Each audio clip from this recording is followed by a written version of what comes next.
Donald Trump's failed scheme to bribe a Democratic congressperson in Texas who was indicted for bribery to try to convince him, after giving him a pardon, that he should become a Republican has failed spectacularly. See, you can't even get indicted Democrats to become Republicans. I'm Michael Popok. You're here on Legal AF on Monday. It's the sad, sordid tale of Donald Trump and Representative Henry Cuellar of Texas, including of San Antonio, a conservative Democrat, which I'm fine with, except for the fact that he was indicted during the Biden administration for accepting bribes along with his wife on behalf of Azerbaijan and Mexico, including giving a speech on the House floor that was favorable to Azerbaijan and its energy company after having accepted money from him, from that country, and Mexico too. That gets you indicted generally for theft of honest services and for public corruption.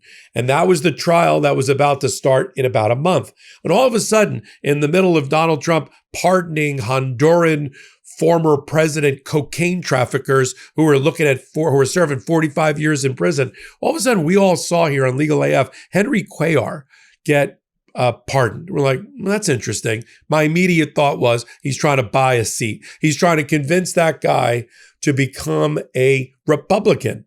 Now, you've heard a lot, I'm sure, about the redistricting maps in Texas and how that eliminated 5 Democratic seats and made 5 of those seats stronger red. Henry Cuellar's seat was not one of them.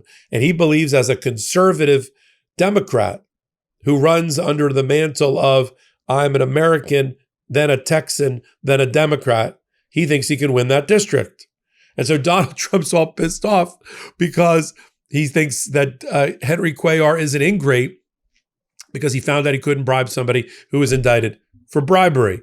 Okay, so let's start with how we got here. Cuellar, indicted, is going to go into a trial along with his wife. Somewhere along the way, the daughters, maybe taking a page out of the Chrisley family pardon playbook, decide they're going to write a letter on behalf of their parents to try to get their parents off the indictment list, to get them pardoned. Okay. Donald Trump pardons them. In fact, here's a quote, here's a statement by Donald Trump about the actual pardon. Let's play it. Did you speak with House Republican leadership about your decision to pardon Congressman Henry Cuellar? And are you concerned that you made a vulnerable Democrat perhaps less vulnerable with that decision?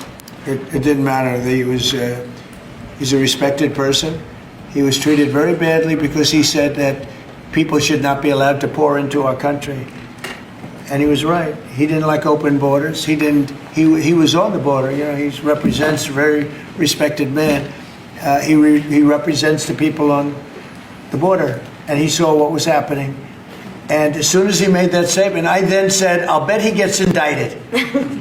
And that's what happened. I put out my truth from that. Well, I did a truth, wonderful truth. We love truth.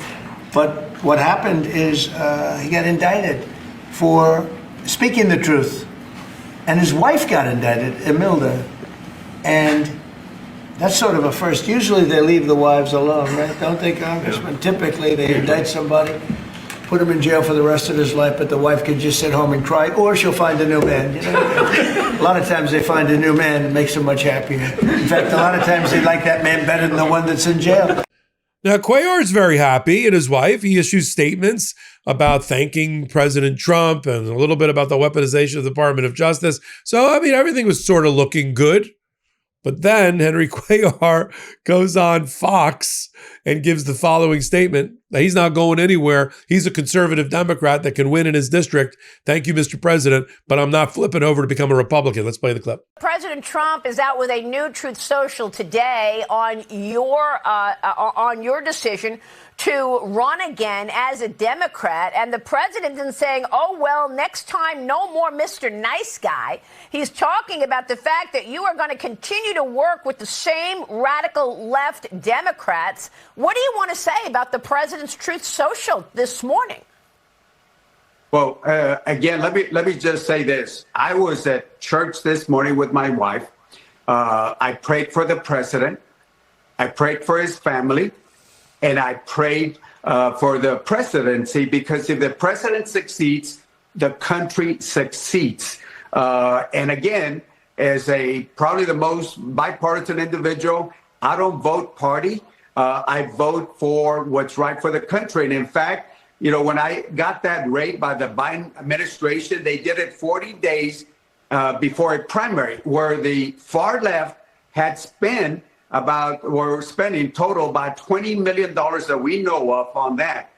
So they did this right before that. So again, I am a conservative Democrat, but I will work with the president. I've reached out to his administration. I told them, name the folks, Tom Homan, Christie, other folks. I say, hey, can we sit down? I'd love to sit down and see where we can find common ground. I sit on defense appropriations. I sit on homeland appropriations. And if I can work and find common ground, then I certainly want to do that. Which leads Donald Trump to lose his mind. Here's what Donald Trump then posts in his social media posting about Cuellar. And you know where this is going.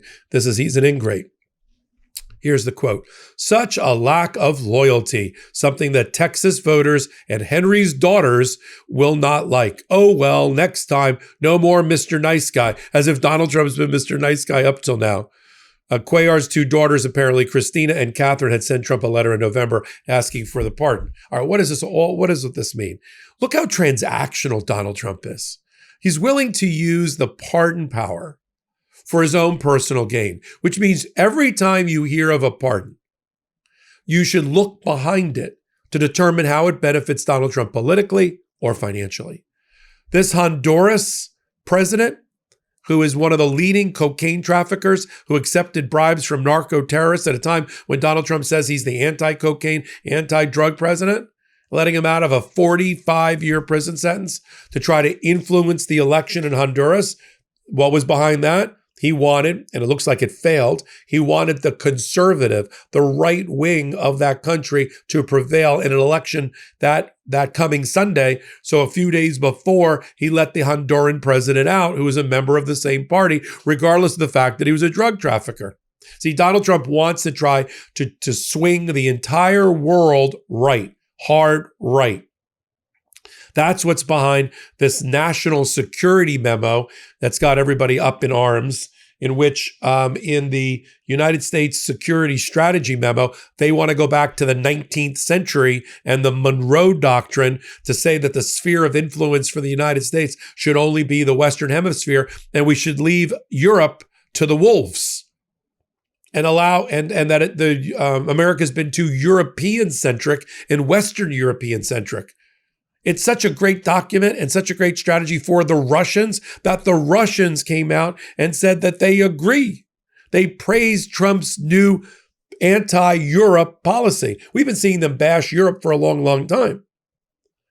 And Russia, just in the last week, basically said they're ready to be at war with Europe. And now Donald Trump is going to pull back from his protection of Europe.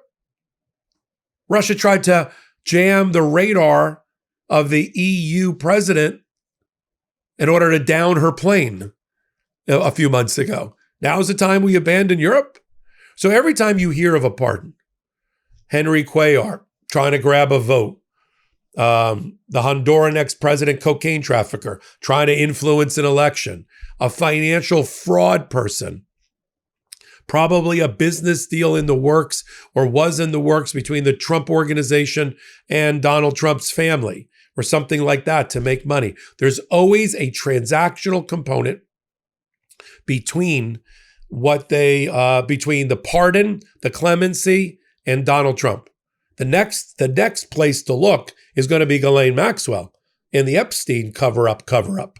He's seriously considering and has not denied that he is seriously considering springing from jail a convicted child sex trafficker, convicted 12-0 in a New York federal court, a jury of her peers, beyond a reasonable doubt, of 5 counts related to her role in child sex trafficking.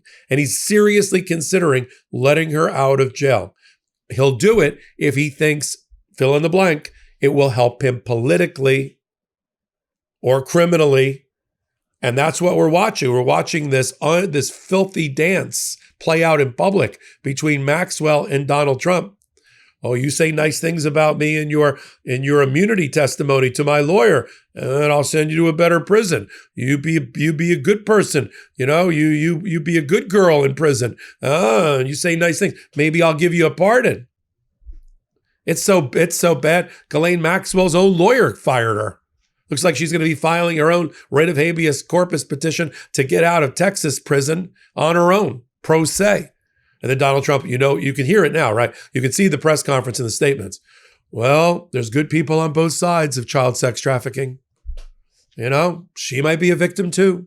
Ghislaine Maxwell, who really knows? I heard she has a petition for writ of habeas corpus, could do well. I'm going to let her out. That's my power. You see it coming, right? But how low Donald Trump has sunk that he needs to have people vouch for him that have been indicted for bribery and convicted of child sex trafficking. We'll follow it all for you right here on Legal AF. Take a minute, hit the free subscribe button. We're going to go to 980,000 subscribers today. I think we're going to go to 990 this week and then 1 million before Christmas, all because of you. Thank you. Until my next report, I'm Michael Popok. I'm Michael Popok, and I got some big news for our audience. Most of you know me as the co-founder of Midas Touch's Legal AF and the Legal AF YouTube channel, or as a 35-year national trial lawyer. Now, building on what we started together on Legal AF, I've launched a new law firm, the Popok Firm, dedicated to obtaining justice through compassionate and zealous legal representation. At the Popok Firm, we are focused on obtaining justice for those who have been injured or damaged by a life-altering event by securing the highest dollar recoveries. I've been tirelessly fighting for justice for the last 35 years, so my own law firm organically building on my Legal AF work just feels right. And I've handpicked a team of top-tier trial fighters and settlement experts throughout all 50 states known as big auto injury attorneys who have the know-how to beat heartless insurance companies, corporations, government entities, and their attorneys. Big Auto's attorneys working with my firm are rock stars in their respective states and collectively responsible for billions of dollars in recoveries. So if you or a loved one have been on the wrong side of a catastrophic auto, motor vehicle, rideshare, or truck accident, suffered a personal injury, or been the victim of medical malpractice, employment harassment or discrimination, or suffered a violation of your civil and constitutional rights, then contact the Popok Firm today at 1-877-POPOK-AF or by visiting my website at www.thepopokfirm.com and fill out a free case evaluation form. And if we determine that you have a case and you sign with us, we don't get paid unless you do. The Popok Firm, fighting for your justice every step of the way.